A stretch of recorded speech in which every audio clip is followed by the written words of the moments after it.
Question numéro 21.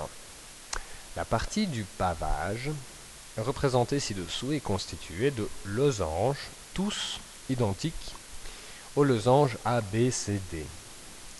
Le triangle ABD est équilatéral. On appelle T la translation qui applique le point B sur le point E.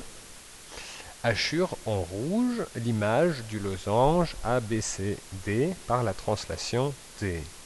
D'abord, je vais dessiner le triangle ABD pour qu'on le voit clairement. Voilà. Donc ABD, c'est un triangle équilatéral. Et après, on nous demande d'hachurer en rouge l'image du losange ABCD par la translation T. Et T, c'est la translation qui applique le point B. Le point B est ici, sur le point E. B, E. Donc,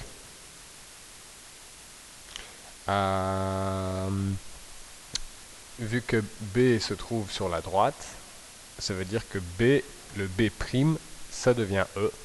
Ça veut dire que notre nouveau losange, par translation, est ici. Il a été déplacé.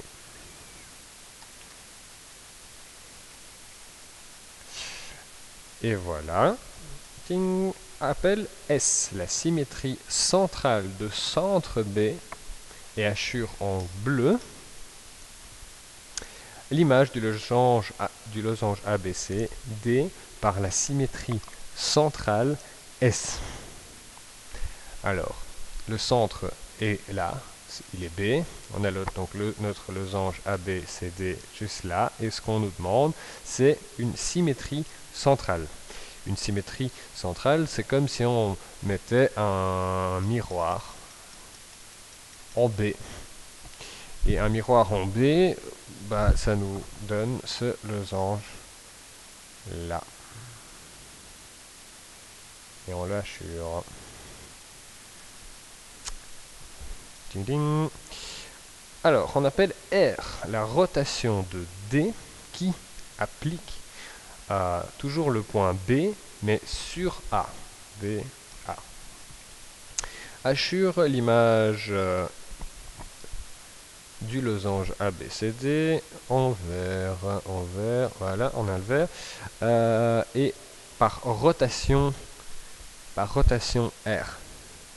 Alors en fait, là, B, il a effectué une rotation. Et d'ailleurs, ce que je vais devoir faire, c'est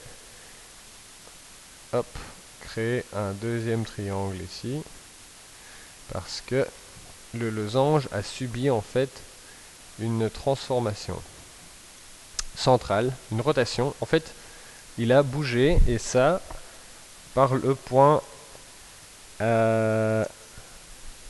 B, du centre B.